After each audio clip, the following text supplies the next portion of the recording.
unos pocos aquí para darles una idea de cuáles son algunos mecanismos de defensa. Por ejemplo, la negación. La negación es un mecanismo de defensa por el cual la persona niega eso que me está pasando. Y lo que generalmente ocurre es que a esa persona le cuesta recordar esos eventos luego cuando crece. Por eso es que hay personas, cuando yo les pregunto, cuéntame de tu niñez, no se pueden acordar casi nada. Algunos tienen un blanco total en todos los años de la niñez, porque de niños se protegían negando la realidad de los dolores que vivían. Entonces no está en el cerebro. Tratan de recordar y hay un blanco. Saben que vivieron en tal lugar, pero no tienen casi ni un recuerdo. Eso es la negación. Proyección. No voy a explicar porque no es el propósito de esta clase, lo que es cada uno de los mecanismos de defensa. Proyección, racionalización, desconexión afectiva. Yo tuve este mecanismo de defensa muy arraigado en mi forma de ser. Yo tuve negación y desconexión afectiva en mi niñez. Y como adulto tengo que luchar con esos dos mecanismos de defensa porque son hábitos que yo desarrollé de niño. La desconexión afectiva es similar a la negación, pero en este aspecto son diferentes. La negación borra o desconecta de la mente consciente lo que está feo. La desconexión afectiva lo recuerda. Yo recuerdo todos los eventos que fueron feos, pero nunca permití que esos eventos me afectaran negativamente. En otras palabras, yo no sufría. Desconectaba mi conciencia, mi corazón del dolor. Yo era feliz no importa qué. ¿Están captando mi actitud? Yo era feliz no importa lo que pasara. Desconexión afectiva. Yo no permitía que el dolor me tocara, aunque yo sabía lo que estaba allí. Y después hay otros como la compensación, supresión, regresión, sublimación, agresión pasiva y muchos otros mecanismos de defensa. Aunque todos tenemos mecanismos de defensa, no hay una persona que no los tenga. Pero nos cuesta identificarlos. Porque después de niños seguimos haciendo lo mismo de adultos. Ahora te imaginas, yo de niño me desconectaba del dolor. O sea, cuando había dolor me desconectaba. Entonces me caso y cuando tengo problema que duele con mi esposa, ¿qué hago con mi esposa?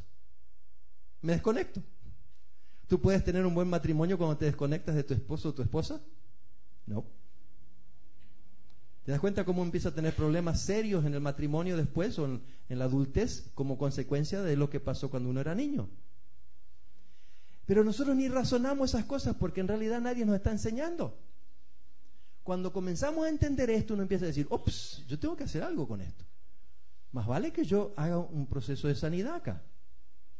Y cuando voy a las iglesias y tenemos más tiempo, esta clase yo generalmente la enseño más o menos en 4 sesiones.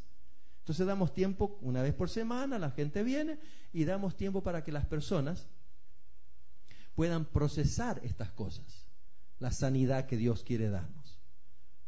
En mi caso, llevó tiempo entender estas cosas. Yo no fui sanado y aún sigo creciendo en el área de mi sanidad personal. Yo no he llegado a decir, ok, todo está perfecto. Yo tengo que ser honesto y reconocer, todavía tengo áreas que todavía requieren sanidad en mi propia vida.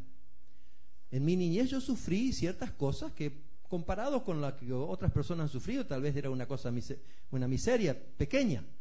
Pero para mí fue grande. Mi papá y mi mamá nunca se quisieron. Mi mamá se casó con mi papá porque la mamá le dijo que se case y mi mamá obedeció y se casó con mi papá, pero ella no lo quería a mi papá, ella estaba enamorada de otra persona, pero obediente se casó. Pero claro, cuando se casa uno sin amor, te imaginas lo que ocurre. Mi papá y mi mamá nunca se abrazaron, se besaron en mi presencia. Yo no recuerdo una sola vez que hubiera una expresión de cariño y de amor. Ahora, recuerda, yo crecí en Argentina, en aquella época no había televisión, no había nada que te da esa comprensión de lo que el mundo es. Yo vivía en un mundo totalmente diferente de lo que conocemos hoy. Yo nunca había visto a nadie realmente expresar el cariño y el amor. Mi papá nunca lo hicieron con mi papá y mi mamá. Me acuerdo que una vez yo estaba de vacaciones en la casa de mi tío, estaba mi mamá también, estaba el tío y había venido un familiar de mi tío. Estábamos paseando por un lago muy bonito, era un atardecer, puesta del sol, era algo precioso, el sol se estaba poniendo y mientras corríamos los niños en el agua, así volvíamos. Yo tenía como unos 8 años más o menos, Me acuerdo que vi a este señor que había venido a visitar a nuestro tío, juntamente con su esposa, mirando la puesta del sol, y se abrazaron los bien juntitos, y estaban mirando, y yo los vi tan tranquilitos los dos, y de pronto el hombre le empezó a acariciar el rostro y le empezó a besar a la esposa. Pero era un beso de esos besos jugosos y largos. Y yo lo estaba mirando y decía, ¿qué están haciendo estos dos? Yo no sabía lo que estaban haciendo. La inocencia que uno tiene cuando no sabe qué es lo que está pasando. Yo no había visto a mis padres expresar cariño, nunca. No había violencia física. Creo que una vez mi papá le dio una cachetada a mi mamá y mi mamá le dijo, si me toca otra vez, es la última vez o algo así. El asunto es que no había violencia física. Pero yo quería mucho a mi papá, porque era mi papá. Uno tiene un solo papá y de vez en cuando nos relacionábamos un poco, pero resulta que cuando yo tuve 9 años, mi papá se fue de nuestra casa, se fue con otra mujer y quedamos solos. Y éramos absolutamente pobres, no teníamos nada.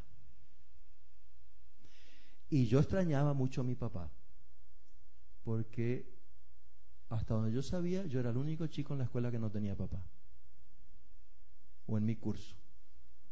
En esa época en Argentina no había divorcio, así que hasta donde yo sepa todos los niños tenían su papá. Yo era el único.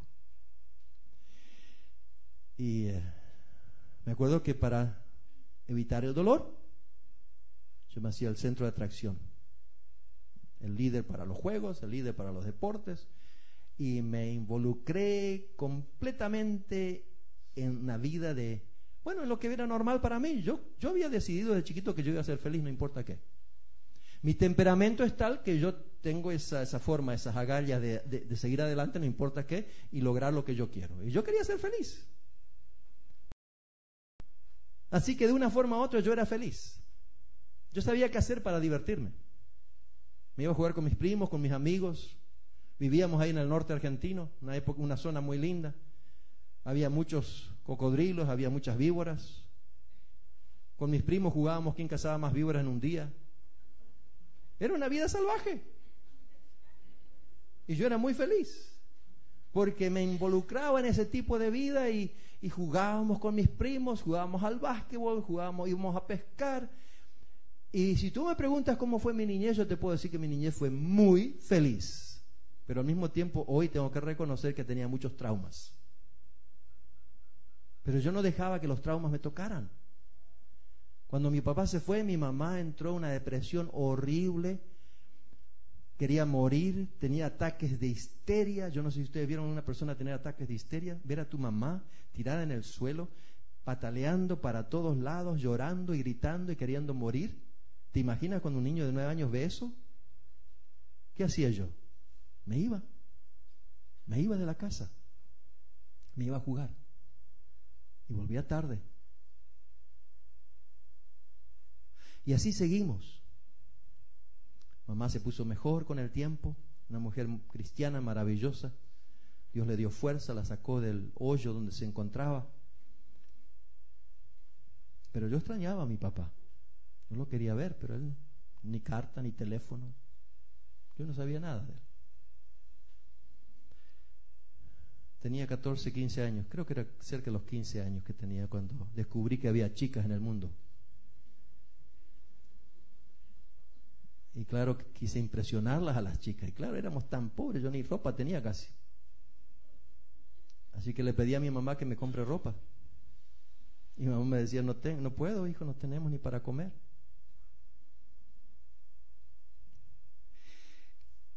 Y un día mi mamá me dice, ¿y por qué no vas a pedirle a tu papá que te compre ropa? 15 años, primer viaje lejos de casa. Ok, dije, sí. Ese espíritu aventurero, voy a ver a mi papá, me va a comprar ropa.